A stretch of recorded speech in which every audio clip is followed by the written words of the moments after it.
नमस्कार, तेज हरियाणा पर आपका स्वागत है। यदि आप पहली बार हमारे चैनल पर आए हैं तो सबसे पहले सब्सक्राइब करें, उसके साथ ही बेल आइकन भी दबा दें ताकि हर अपडेट आपको सबसे पहले पहुंचा सके। नमस्कार, तेज हरियाणा के टॉप 25 बड़ी खबरों के फटाफट इस बुलेटिन में आप सभी का स्वागत है। आज है 10 नवंबर, दिन मंगलवार। पेश है हरियाणा की 25 बड़ी खबरें, वो भी फटाफट अंदाज में। सोशल मीडिया पर फेक आईडी बनाकर युवती को किया ब्लैकमेल। सोशल मीडिया पर युवती को फेक आईडी बनाकर उसे ब्लैकमेल कर पैसे मांगने व आत्महत्या के लिए मजबूर करने के मामले में सिरसा शहर थाना पुलिस ने 3 युवकों के खिलाफ विभिन्न धाराओं के तहत केस किया दर्ज। चंडीगढ़ बद्दी रेलवे लाइन के हरियाणा में भूमि अधिग्रहण की प्रक्रिया शुरू, मार्च तक पूरा होगा काम। हरियाणा के मुख्य सचिव विजय वर्धन ने कहा है कि चंडीगढ़ बद्दी रेलवे लाइन के लिए हरियाणा में पड़ने वाली 77.73 हेक्टेयर भूमि की अधिग्रहण प्रक्रिया मार्च 2021 तक पूरा करके भूमि रेलवे मंत्रालय को हस्तांतरित की जाएगी। विजय वर्धन ने जानकारी देते हुए कहा है कि वीडियो कॉन्फ्रेंसिंग के माध्यम से कैबिनेट सचिव राजीव गौबा भारतीय सरकार की अध्यक्षता में आयोजित प्रगति समीक्षा बैठक के दौरान दी। बैठक में विभिन्न मंत्रालयों की परियोजनाओं की प्रगति की विस्तार से समीक्षा की गई। हरियाणा के 2 जिलों को किसानों को बड़ी राहत, 8 की बजाय अब 10 घंटे मिलेगी बिजली। हरियाणा के 2 जिलों के किसानों को बड़ी राहत दी गई है, जहां पर सरकार ने फसलों की बिजाई को देखते हुए बिजली को लेकर सरकार ने बड़ा फैसला लिया है। सरकार ने पलवल और सिरसा जिले के किसानों को 8 घंटे की बजाय 10 घंटे बिजली देने का फैसला किया है। शादी की खुशियां मातम में बदली, लौट रहे 2 दोस्तों की मौत, 3 घायल। अंबाला के मुलाना इलाके में शादी की खुशियां उस वक्त मातम में बदल गई जब शादी से लौट रही 5 दोस्तों की कार ट्रक से टकरा गई, जहां पर 2 दोस्तों की मौके पर मौत होगी जबकि 3 गंभीर रूप से घायल हो गए। हरियाणा में गन्ना उत्पादक किसानों को मनोहर सरकार की एक और सौगात, फिर बढ़ा गन्ने का रेट। हरियाणा में गन्ना उत्पादक किसानों के लिए दिवाली के अवसर पर हरियाणा सरकार ने बड़ी राहत दी है। सरकार ने गन्ने के रेट में 10 रुपये प्रति क्विंटल की दर से बढ़ाने का फैसला लिया है। इसके लिए मुख्यमंत्री मनोहर लाल ने घोषणा कर दी है। उन्होंने कहा कि बाजार में चीनी के भाव पर्याप्त नहीं है, लेकिन फिर भी प्रदेश के किसानों की मांग को देखते हुए गन्ने के रेट में इजाफा किया गया है। हरियाणा पुलिस ने चोरी हुए 187 मोबाइल लौटाए, मालिकों को वापस। चोरी या गुम होने पर जरूर करें आप शिकायत। हरियाणा पुलिस ने एक विशेष अभियान के तहत इसी साल सितंबर माह के दौरान करीब 187 गुम या चोरी हुए मोबाइल फ़ोन उनके मालिकों को सौंप दिए हैं। बरामद किए गए मोबाइल फ़ोन की अनुमानित कीमत 10 लाख रुपए से अधिक है। पुलिस द्वारा इस वर्ष जनवरी से अगस्त तक 1 करोड़ रुपए के 1215 मोबाइल फ़ोन भी बरामद कर मालिकों को लौटाए गए हैं। हरियाणा पुलिस के 2 कर्मचारी सस्पेंड, शराब फैक्ट्री पकड़ने के बाद हुई कार्रवाई। सोनीपत के गोहाना थाने के पास गुरुजी की अवैध शराब फैक्ट्री के मामले में मोहाना पुलिस चौकी के 2 कर्मचारियों को सस्पेंड किया गया। इससे पहले पुलिस चौकी के प्रभारी और बीट प्रभारी को सस्पेंड किया गया था। पुलिस ने एक आरोपी को भी गिरफ्तार किया है। मामले में मोहाना पुलिस प्रभारी भगवान व एसआई जसवीर सिंह को सस्पेंड किया गया है। कुरुक्षेत्र यूनिवर्सिटी के नए वाइस चांसलर होंगे प्रोफेसर सोमनाथ सचदेवा। कुरुक्षेत्र यूनिवर्सिटी के नए वाइस चांसलर की नियुक्ति कर दी गई है। कुरुक्षेत्र एनआईटी के वरिष्ठ प्रोफेसर सोमनाथ सचदेवा को हरियाणा के राज्यपाल ने वाइस चांसलर नियुक्त किया है। उनकी नियुक्ति 3 साल के लिए की गई है। इसके लिए गवर्नर ऑफिस ने नोटिफिकेशन भी जारी कर दिया है। हरियाणा सरकार ने वापस लिया फैसला, पटाखों से अब बैन को हटाया। दीपावली पर रात 8 बजे से 10 बजे तक की जा सकेगी आतिशबाजी। हरियाणा सरकार ने दिवाली पर पटाखे चलाने की अनुमति दे दी है। सरकार ने दिवाली पर पटाखे चलाने के लिए 2 घंटों का समय दिया है। आदेश में कहा गया है कि दिवाली और गुरु पर्व पर रात 8 से 10 बजे तक पटाखे चला सकते हैं। क्रिसमस और नए साल की रात करीब 12 से 12:30 के बीच आतिशबाजी कर सकेंगे। इसके बाद कोई पटाखे फोड़ते बेचते पाया गया तो उसके खिलाफ कड़ी कार्रवाई की जाएगी। उधर पहलवान बजरंग पूनिया और संगीता फोगाट 25 को लेंगे फेरे, बिना बैंड बाजा, बारात और सगाई भी नहीं होगी। अंतर्राष्ट्रीय पहलवान बजरंग पूनिया और संगीता फोगाट 25 नवंबर को शादी के बंधन में बंधने जा रहे हैं, जहां पर दोनों पहलवानों और उनके परिजनों ने सादगी से शादी करने का फैसला किया है। शादी बिल्कुल सिंपल तरीके से होगी। शादी की सभी रस्में साधारण तरीके से निभाई जाएंगी। कार्यक्रम में दोनों परिवारों के 20-20 लोग ही शामिल होंगे। रेवाड़ी में अपहरण, फिरौती मांगने के आरोपी और आलू गैंग का गुर्गा गिरफ्तार, 1 साल से था फरार। हरियाणा के थाना शहर रेवाड़ी में सीआई धारूहेड़ा की पुलिस ने अपहरण करने व फिरौती मांगने के मामले में आरोपी को गिरफ्तार किया है। आरोपी की पहचान आलू गैंग के तौर पर हुई है। आरोपी 1 साल से फरार चल रहा था और उस पर 5,000 रुपये का इनाम भी था। 213 महिलाओं के फर्जी फॉर्म प्रधानमंत्री मातृत्व वंदना योजना के 10.65 लाख रुपए हड़पे।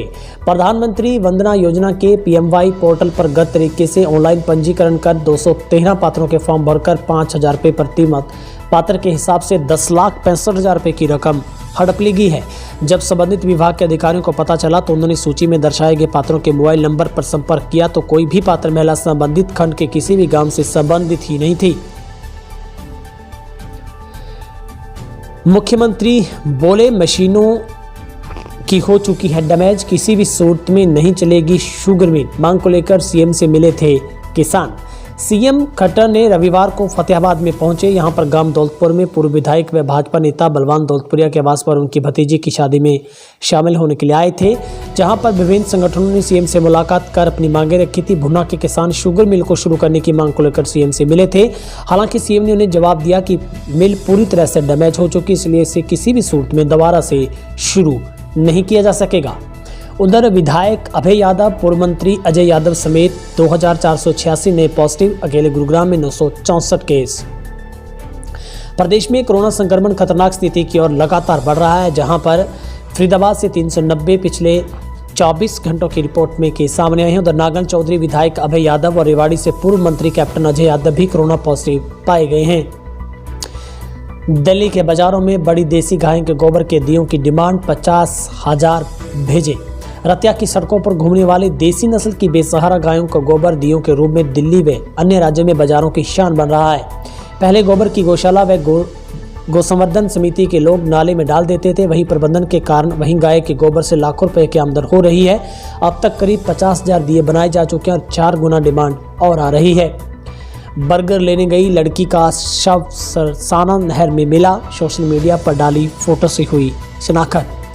सदर थाना क्षेत्र के शास्त्री नगर से दोपहर करीब 2 बजे घर से 20 रुपये लेकर बर्गर लेने गई 17 वर्षीय किशोरी लापता हो गई, जहां पर सुबह किशोरी का शव सरसाना माइनर से मिला। मामले की सूचना पाते ही पुलिस मौके पर पहुंची, शव को पोस्टमार्टम के लिए भेज दिया गया है।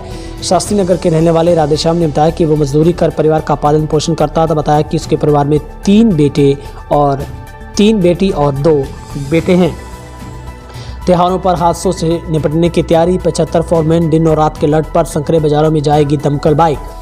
दीपावली त्यौहार पर आग की किसी भी अप्रिय घटना को बचाव के अग्निशमन विभागों ने तैयारियां पूरी कर ली है। अधिकारी व कर्मचारियों के अवकाश रद्द कर दिए गए हैं, जहां पर अब तमाम गतिविधियों पर नजर रखी जाएगी। सोनीपत रोड पर मानसरोवर पार्क के सामने स्थित अग्निशमन विभाग में 4 फायर टेंडर व 2 छोटे वाहन, 2 बुलेट मोटरसाइकिल तैनात हैं। सेक्टर 5 स्थित अग्निशमन सेंटर और सांपला सेंटर पर भी 1-1 फायर टेंडर है। उधर हवा रुकी, स्मॉग छाया, IQ 405 और विजिबिलिटी 200 मीटर, आंखों में जलन और साथ में दम घुटने से लोगों की परेशानियां बढ़ी। हवाओं की रफ्तार कम होने से फिर से स्मॉग छा गया है। रविवार सुबह से शाम तक स्मॉग छाया रहा। रविवार को IQ 405 दर्ज किया गया, जो कि मानक से 4 गुना दिख रहा। वहीं सुबह रात की विजिबिलिटी 200 मीटर तक दर्ज की गई है। प्रदूषण बढ़ने से आंखों में जलन और सांस लेने में दिक्कत लोगों को हो रही है। इसके बाद खेतों से पराली जलाई जा रही है, सड़क किनारे कूड़े जलाए जा रहे हैं और 31 अक्टूबर को एयर क्वालिटी इंडेक्स 445 तक पहुंच गया था। 1 नवंबर से विंड पैटर्न में बदलाव आ गया है। बड़ौदा उपचुनाव कल होगी मतगणना, नियुक्त किए गए 7 ड्यूटी मजिस्ट्रेट, सील होगा पूरा इलाका। बड़ौदा उपचुनाव की मतगणना के दौरान शांति व कानून व्यवस्था बनाए रखने के लिए दंड प्रक्रिया संहिता 1973 की धारा 22 व 23 के अंतर्गत प्रदत्त शक्तियों का प्रयोग करते हुए 7 ड्यूटी मजिस्ट्रेट नियुक्त किए गए हैं। गौरतलब है कि 10 नवंबर को सुबह 8 बजे बिट्स मोहाना में स्थापित मतगणना केंद्र में मतगणना प्रारंभ शुरू की जाएगी। उपचुनाव 2020 के मतों की गिनती इलेक्ट्रॉनिक मशीनों द्वारा की जाएगी और परिणाम घोषित होने तक लगातार मतगणना चलती रहेगी। इस दौरान बिट्स मोहाना व आसपास के इलाकों में शांति व कानून व्यवस्था बनाए रखने के लिए ड्यूटी मजिस्ट्रेट भी नियुक्त किए गए हैं। नेशनल हाईवे पर दर्दनाक हादसा, चलती कार में लगी आग, ड्राइवर जिंदा जला। सोनीपत के नेशनल हाईवे पर एक दर्दनाक हादसा हो गया, जिसमें चालक जलने से मौत हो गई और पानीपत की ओर जा रही एक कार में अचानक आग लगी थी। कार में आग इतनी तेजी से लगी कि ड्राइवर को कार से निकलने का मौका तक नहीं मिला और वह कार में समेत जिंदा जल गया। रोडवेज ने दी दीपावली से पहले यात्रियों को तोहफा, शुरू की जयपुर रूट पर बसें।